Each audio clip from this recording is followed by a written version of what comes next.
Hi gang, sexy. I think we're gonna go ahead and wrap up into the woods here. Had this thing up for like what, a month and a half now. Yeah, you play it, turn here, turn there, a few activations here, a few activations there. So you get all this movement in here, all cluttered in like this, and sometimes you just you can lose your patience with knocking over stacks. But this is when I played this one. This is one of those things where I pause for a day or two and thinking, okay, I've had my run of this, and it's time to move on to something else.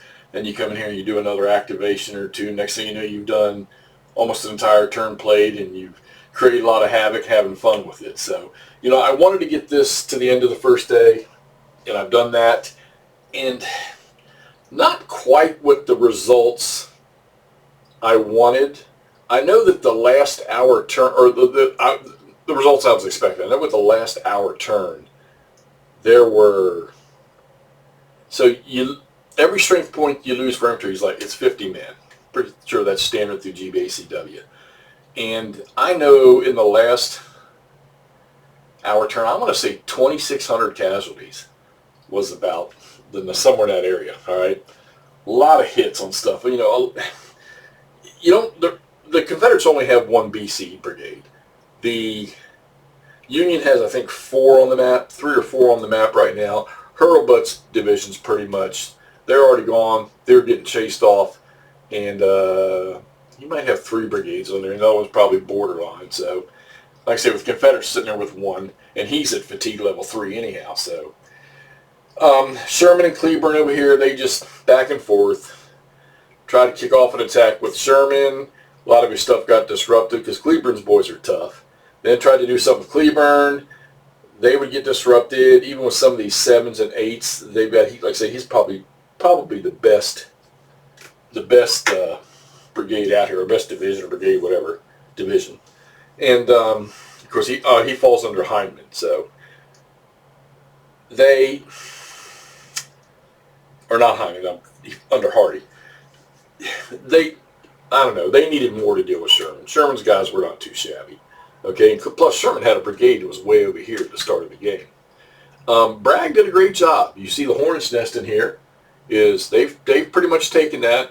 1 lone regiment or 2 for Hurlbut, or 3. Well, this brigade right here, but like I say, they're shattered. They're going to run away.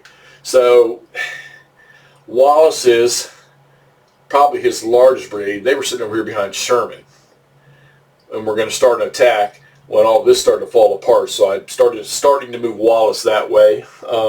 Probably should have. I didn't want to put a march order because I'd tie him up for a whole turn. So I figured I'd just, break down their extended lines and start moving them. And, when you do that, you got to use the terrain. Unless you're going to, because if you're going to try to use the roads in the terrain, you still got to put them in the extended march or extended column, okay? So I wasn't messing with that. I collapsed their extended lines and started to move them. You said I didn't get very far.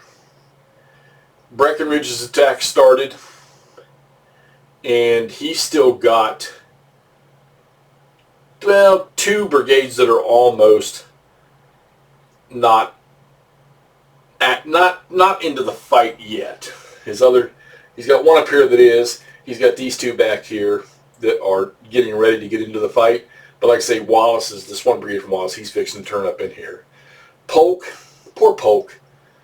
Like, I think 3 turns in a row, he got 1 activation. All right?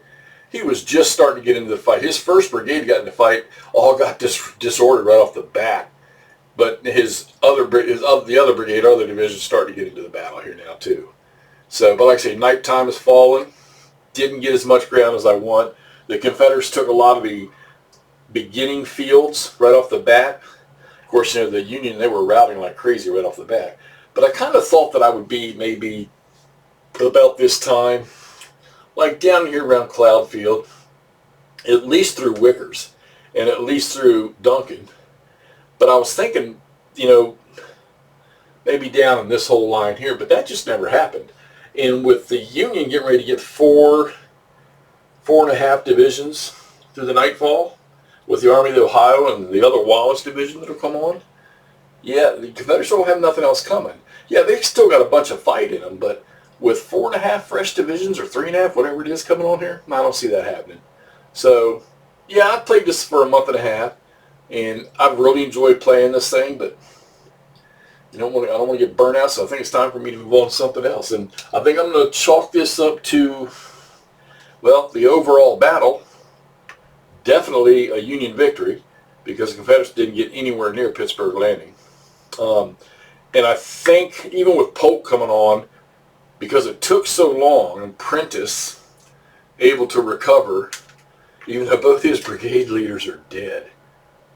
Yeah, but being able to recover pretty much to almost back to all their regiments. Let's see, they've got, all their regiments are back on the map. I don't think they have any, they got one destroyed, one of the small regiments that was broken down, and in a battery of artillery, but they pretty much got everything back. And while their morales are, you get a lot of 3s and 4s, but they've got a couple 7s and 6s in there. They're moving back into the fight over there, so I don't know how much Polk's going to deal with them. And like I say, once Buell comes on, he's coming on right down the road here. When he crosses Pittsburgh Landing, he'll just come right up that pike. So, and I did look to see where the other Wallace comes on at. Is it Lew? Because it's Williams. Yeah, Williams already on the map, so it's Lew Wallace. Like I say, if he didn't stop to finish writing his novel, he'll show up sometime or another. Sherman, he got put into a shambles for a little while over in here. But like I say, you look at a lot of these units. Like I say, most of these frontline regiments, except for maybe, even Breckinridge has a few, but all of Bragg's stuff and Hardee, these guys are, they take one more hit. 2 more hits on you're going to have a lot of collapsed regiments on the map, so, yeah. So, I need to do a casualty count. I wish I would have kept it as I was going. I didn't do it.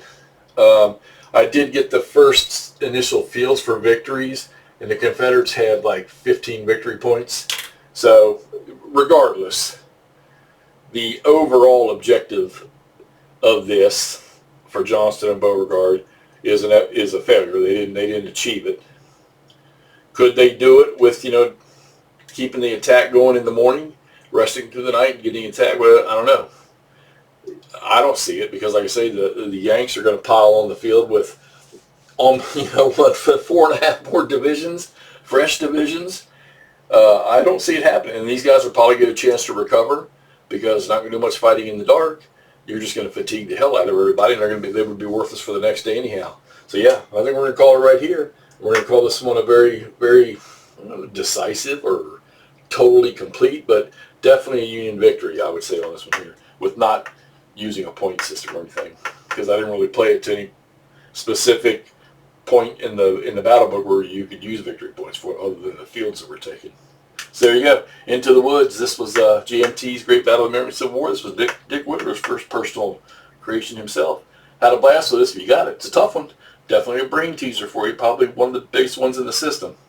Get out and play it. Let's get this posted. We'll talk to y'all later.